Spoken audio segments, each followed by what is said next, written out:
uGeneral Nhlanhla Mkhwanazi makayekwe. Masithathe ngoba lona ngu-the return of General Nhlanhla Mkhwanazi part 1.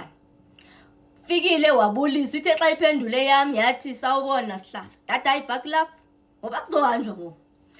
Xa egqibile wasona ini egqiba kusona ini walungisa lanto wayeke wayithetha ngo-former minister uBhekicele enokwenza noKate Matlala nemali akathi wayifumana kwi-communication kaKate Matlala noBhekicele nini kwathiwa hayi uthi uyayi-retractor uyasirhoxisa lonto wayithethile wazama ukuyichacisa kakuhle into yoba kwakutheni azatsho njalo. So kona ukhona umuntu owayesitoro efonini kaKate Matlala njengondosi siyamazi ke phofu sonke undosi ngibani. That is why bavele bacingela into yoba lo ndosi ngibani nguBhekicele. Nini bayi-find out into yoba hayi mani benze imistake ayo former minister wamapolisa uBhekicele ngomnye nje uyicacisile nje into yakhona. That good, that tick.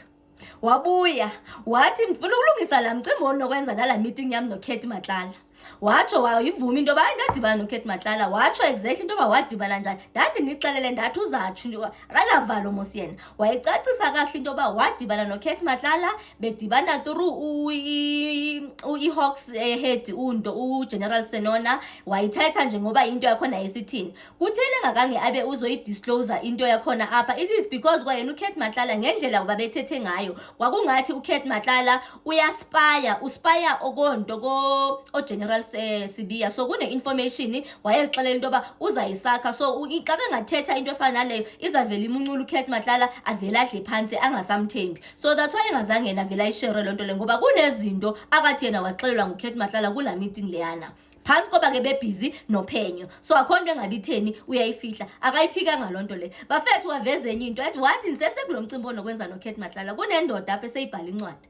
Le ndoda yayiseseleni sejele le noKate Matlala. Le ndoda wabhala ileta wathi family member mayizoyilanda yahamba ingathi yavaya through i-cousin kaGeneral Nhlanhla Mkhwanazi but yafika kuGeneral Nhlanhla Mkhwanazi le leta ithetha ngento yoba kune-conference call eyenziwa nguMinister Senzo Mchunu ngu-advocate uShamila Batoyi lo beoyi-former NDPP lo sandukuhamba plus igqwetha likaKate Matlala apho babefuna khona bathi bekulo call leyo i-call leyo babefuna into yoba kwenziwe iyelenqe loba uKate Matlala kumele abhale i-affidavit le kayibhala uKate Matlala. Kulo affidavit aphika ukwazana nokwakhe noMinister Senzo Mchunu. Kulo call omnye umuntu kwa-edwa u-officer Nkwashu lo wabona ingathi akasibhaye ingcamo waba nemagama kawakhiphayo wathi hayi uKate angayenza lonto yenu provided that nani nizamzama ngomcimbi onokwenza nebheli apophe kule case yakhe. Hayi ke yaba khona nje into ngathi zithembiswano zalo ifundiwe nje lo leta leyo hayi nama-paragraph apho athile.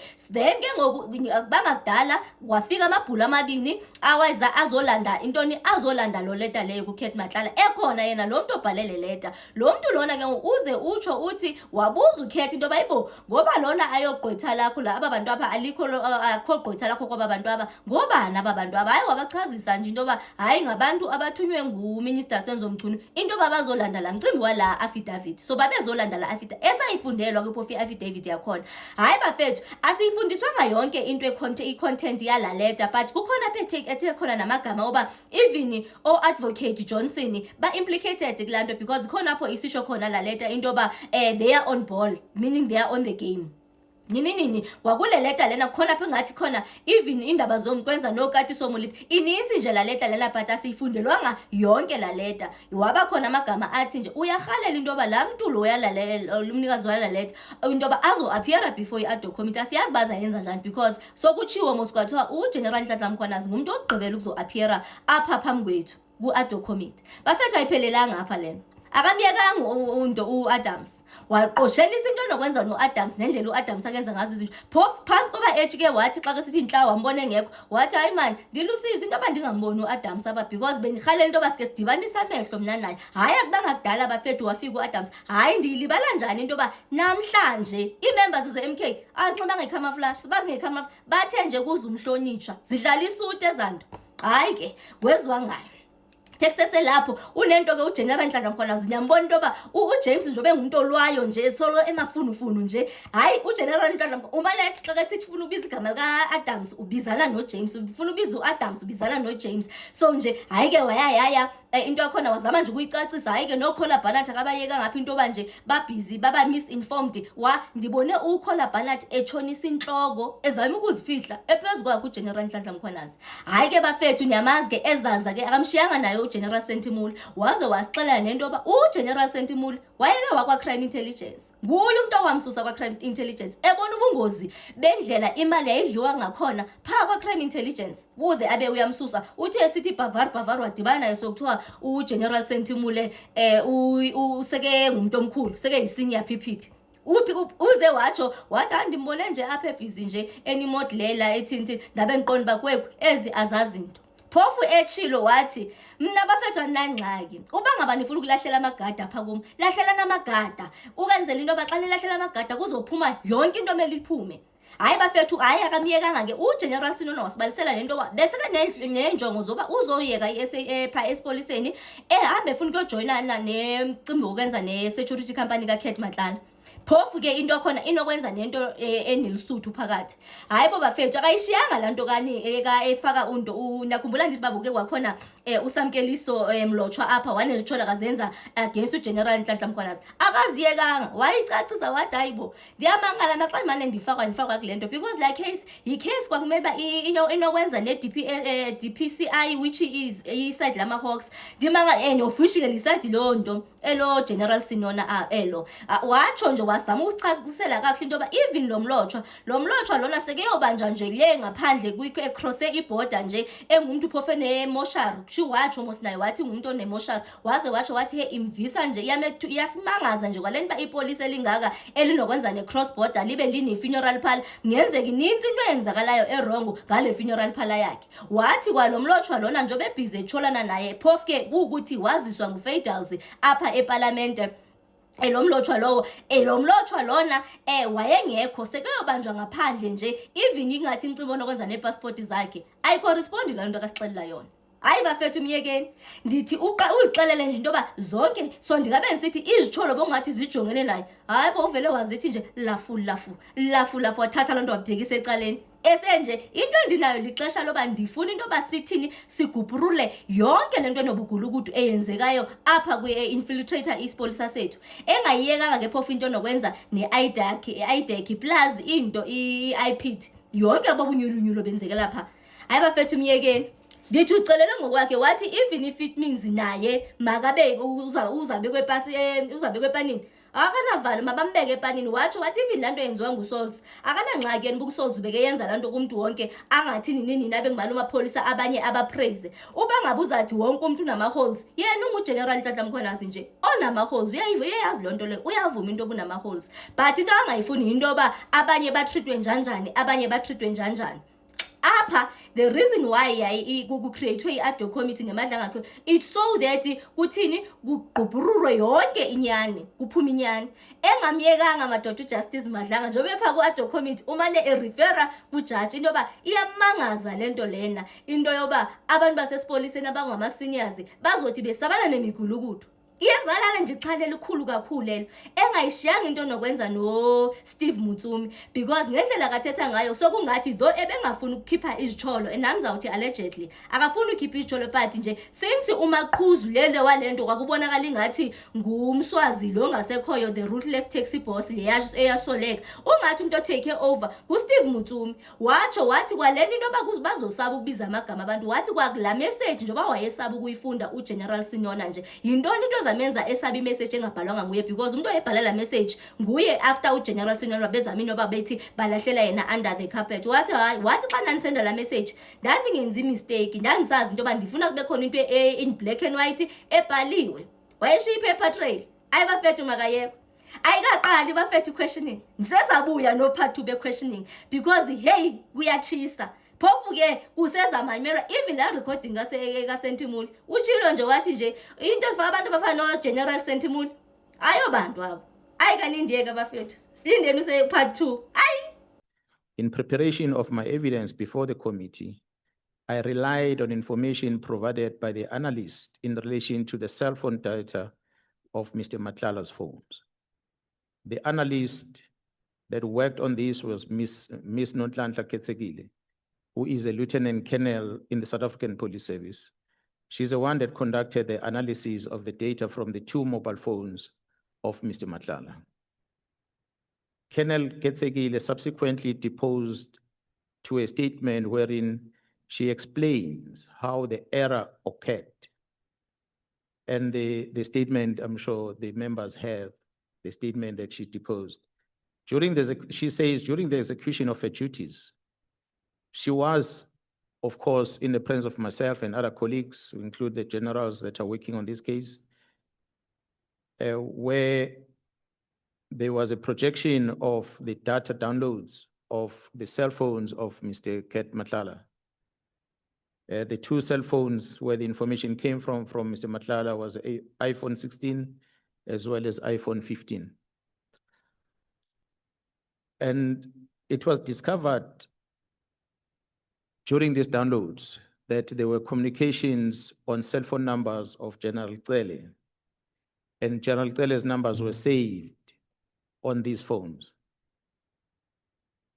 And the numbers are reflected on my statement at paragraph 7.2.1 and 7.2.2.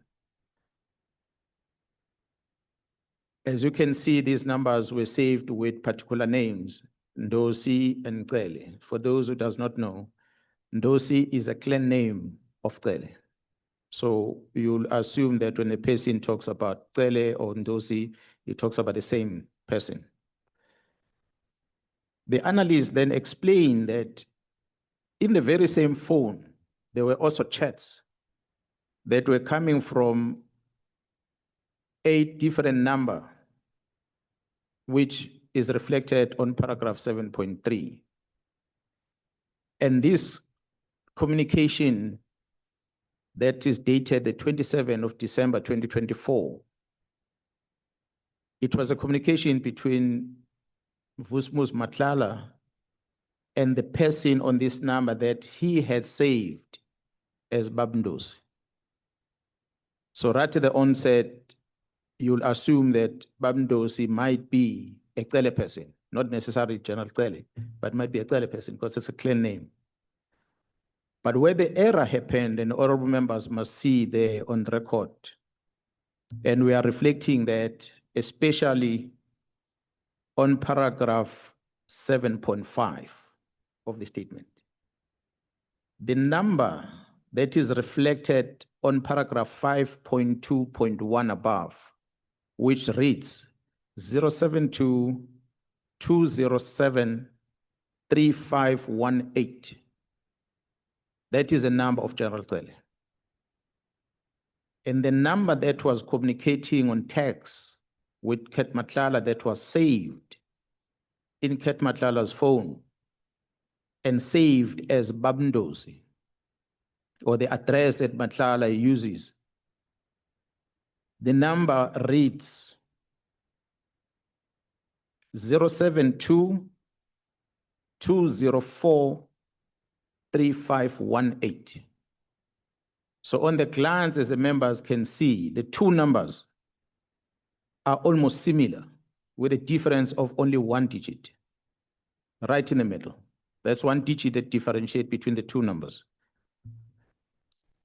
The system that an analysis notebook that the analyst was using in punching the numbers and tracing the communication, I think the system drew a different number because of this confusion in the middle.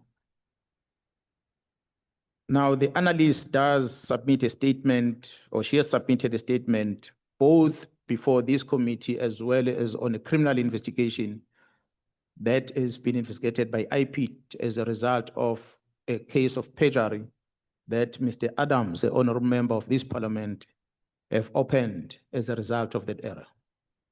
So she did submit, which we will have to account for on the criminal investigation.